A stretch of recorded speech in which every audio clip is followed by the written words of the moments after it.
Hi, everybody. This is Jaclyn Mullen, and you are watching my YouTube channel. And today we are going to be talking about a very popular topic. That topic is email marketing. And to help us understand effective, fun, optimized email marketing, I have an email marketing expert. She's based out of Los Angeles. We met through a wonderful organization called Women Empowered, and we both love and believe in the evil eye. Oh, yeah. Please help me welcome Jaclyn of Command Cupid. Jaclyn, thank you for being here today. Thanks for having me. Absolutely. So, Jaclyn, I know a little bit about your background and what makes you an email marketing expert. For those who are watching, can you tell us a little bit about your journey to, getting involved with email, starting your own company, et cetera, et cetera? Girl, give us the details. All right. So let me start first with Command Cupid. Essentially, it is a digital marketing service, and it's a boutique agency or a boutique business. It's just me. And we specialize in customer acquisition, retention, and relationship building through, very targeted strategic life cycle campaign management. I know that's a lot to, to say, but essentially in a bubble, that's what I do. I launched the business in 2012 when I basically realized that there was a gap in the market for small businesses with more limited resources that needed the email marketing expertise. So I work primarily with small businesses in beauty, health, fitness, men's lifestyle, and charity industries. So, that's Command Cupid, my journey to get there. So before I launched Command Cupid, I started my career in email marketing actually in 2009 after I got my master's from USC, and I couldn't find a job. And I fell into email kind of by accident, actually. I started working for the #1 online beauty publishing site called TotalBeauty.com.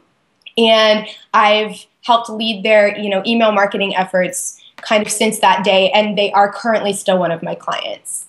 That is amazing. Especially, I feel like a lot of times when people come to me with regard to email, people know that the email newsletter is important. You want to get people to opt in and sign up for that. Yeah. I think a lot of people understand that an opt-in is important. However, I think a lot of small business owners aren't understanding the social media, email marketing synergy. And that's what I want to try to cover today, in addition to some other stuff. So I have some questions for you. Sure. Some questions that have been asked before. What do you think is a common misconception about email marketing? So this is, I think, the biggest one. People saying that email is dead. And I hate when I hear that because obviously it's my job. But, I think realistically you have to look at the statistics and the ROI of, running a successful email program. I think I read that for every $1 spent on email marketing, the average, let's just work with this average ROI, is about $44. Wow. That's huge. So, it's funny because I go into business meetings with potential clients, and part of my job is not only to educate them about, what email marketing is and what we can do for to help their overall marketing plan, but I educate them on what the ROI is going to be and show them the benefits of running a good email program. So, again, if you look at the statistics, I think almost 50% of people are opening on mobile. Companies are attributing a huge chunk of their sales. I think it said 23% of a study I just read, 23% of total sales to the email marketing channel, which is huge, and that is continuing to increase year to year. And people prefer to receive, let's call them commercial messages to purchase a product on their phone through email marketing if that experience obviously is mobilely optimized.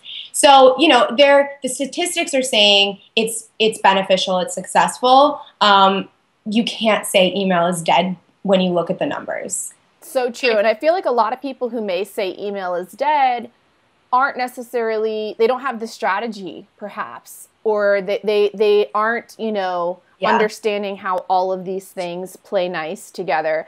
And, you know, when I work with a lot of my clients, one of the things that we have to absolutely do, because people opt into your email list, they want to be there. So you have to make sure you nurture the list. And we'll touch on that because frequency and consistency, these are things that people ask me. So, you know, my second question is with regard to getting people to opt in, right? Yes. This is a common question I get a lot of the time on panels.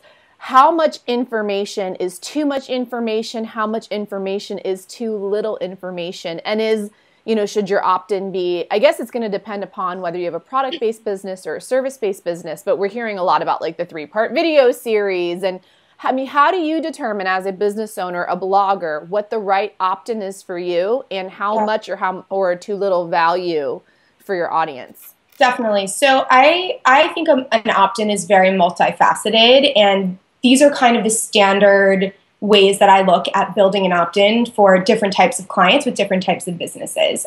One is copy. So you have to present engaging copy that is either benefit or emotional driven.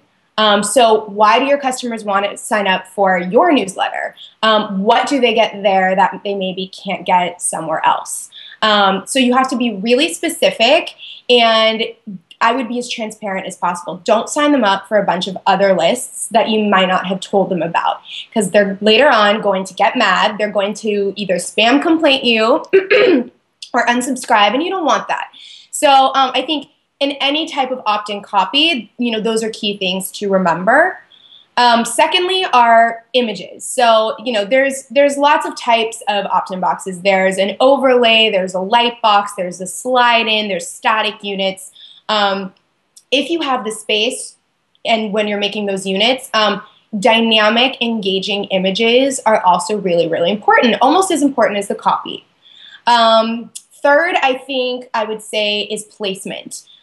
Where are you putting your units and which unit, you know, are you using? So, you know, static units, for example, they should always be above the fold. If they're below, nobody's going to see them.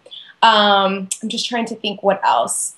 You know, I think, oh, sorry, go ahead. How much information should somebody do, like a free ebook that's like 80 pages, or should you focus on the one sheet, maybe like a checklist or something? How much information should you give in that initial experience, that opt-in?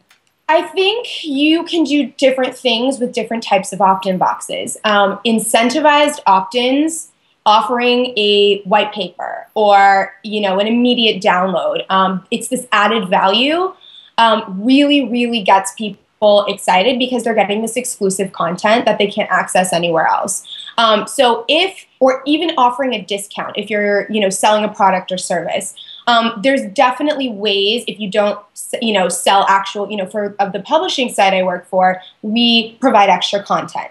So, you know, I think, again, always, if you can include some type of incentive, you're already, you know, one-upping your competition because you're giving them a reason and you're giving them extra value. The other thing I was going to mention is you always need to have a really strong call to action. You know, people see sign up all the time, and I'm seeing a lot more opt-in boxes, and I think the retail brands are doing a really good job of this, doing opt-ins that are fun and light, and, you know, they're really attention catching, not, hey, sign up for our newsletter, you know, download this now. You know, let's have some fun with it. Like, you know, think about how many sites your consumers are probably visiting, how much web browsing they're doing. You need to cut through the clutter and be unique. And I'll provide an example. Refinery29 did a really great job using an image, and I'll make sure to include it in our video, where it was like this girl and her mouth's wide open, and then that was where the opt-in box was.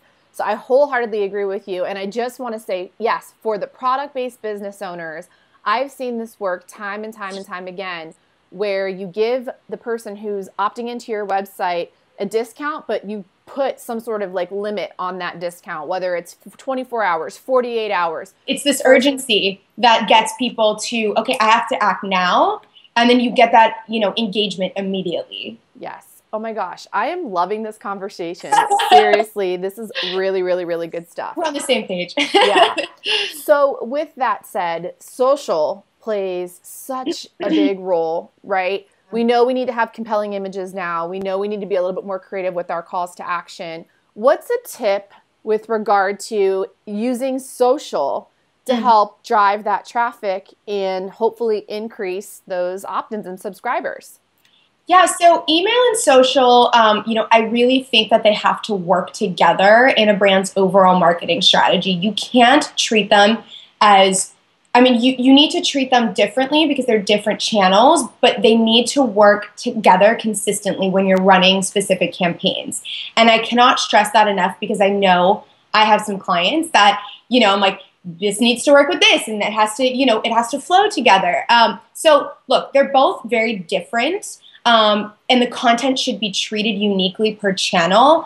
However, I think that they definitely can be used with one another to maximize the ROI. So for example, email templates, you need to have your social icons on there.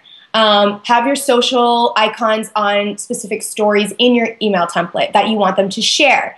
So it's kind of like this cross promotion that ends up happening. Think about, so some things I've done personally, Facebook and email, sweepstakes, for example. So you tout a sweepstakes on Facebook, but you notify people via email to go do that, or vice versa. So I think, you can get really creative with it. And I think it's really important for, if there is a social person, for the email person to work with them very closely and be aligned on the upcoming campaigns and try and figure out creative ways to work together. Well, you bring up a really valid point, and that sometimes, especially for, small business owners, solopreneurs, we might have a tendency to lump those functions together, right? Yes. We might say like, oh, social and email work hand in hand. But really, whatever types of resources you can get your hands on, or like working with someone like Devrin, like making sure that you understand the role that email plays, I think is vital and important, and understanding that, it's super powerful, and you might have like two separate strategies going on, one for your social and your community management, one for your email. That's a really, really great point that you bring up. So my next question, everybody is concerned with growth, right? Me too. Me three. And I do believe, and I've seen a lot of people who have smaller but more engaged lists do really, really well. And we'll touch on like, is it the size of your list or all that? But, what's like a tip that you recommend to your clients with regard to actually making that needle move and actually growing the subscriber base? Because I've even heard like once you hit 1,000 subscribers, that's when you'll start to see a tipping point with sales. So I'm just open to your expertise on that, girl. So I really think it's brand specific. And while it's nice to kind of read research and see what other companies, what's working, like case studies for other businesses, I think it's really just unique to your business. So with that being said, I am a huge advocate of testing. Test different type of opt-in boxes, test different types of incentives.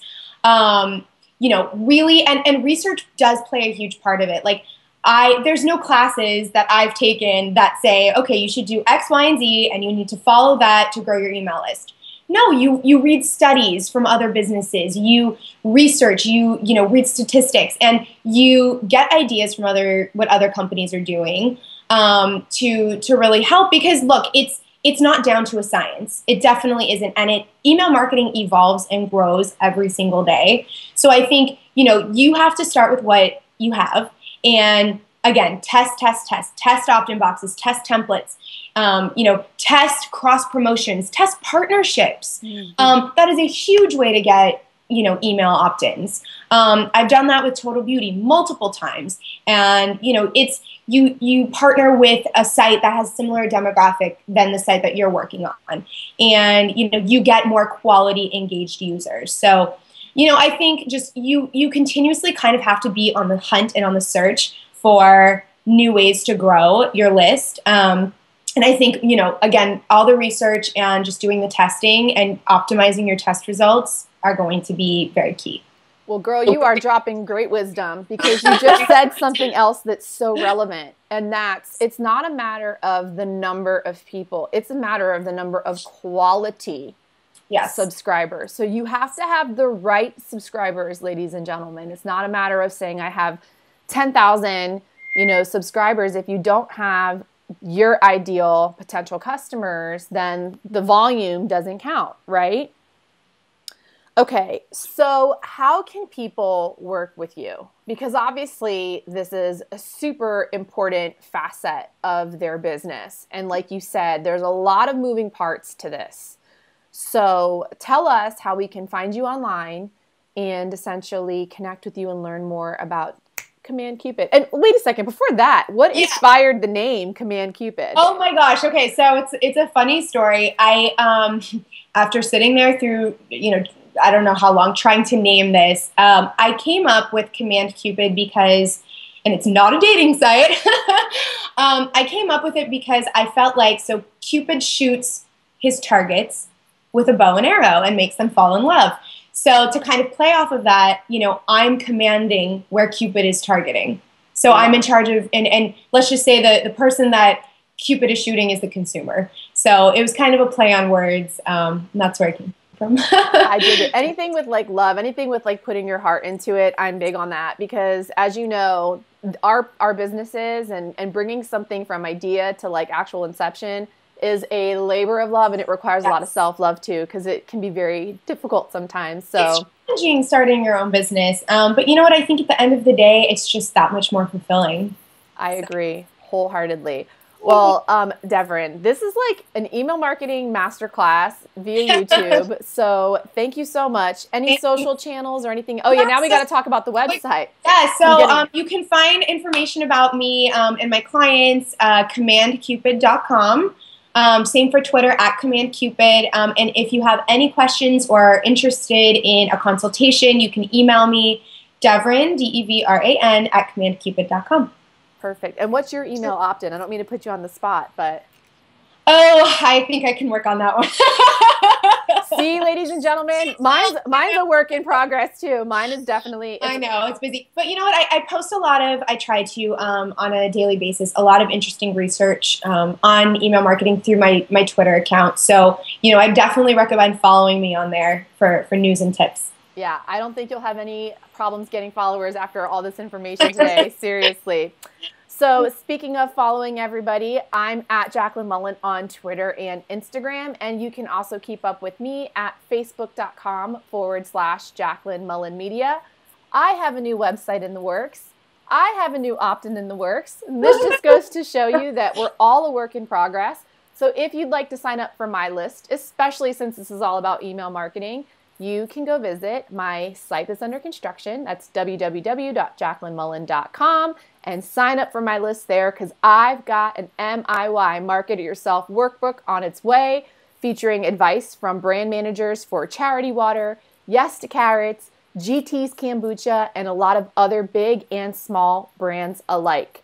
On that note, if you like this video, please share it, subscribe to the YouTube, and we're going to let you go because we've given you a lot to think about today. Thank you so much for being here. Thank you, Devrin, once more. Thank you. Thanks for having me. Bye.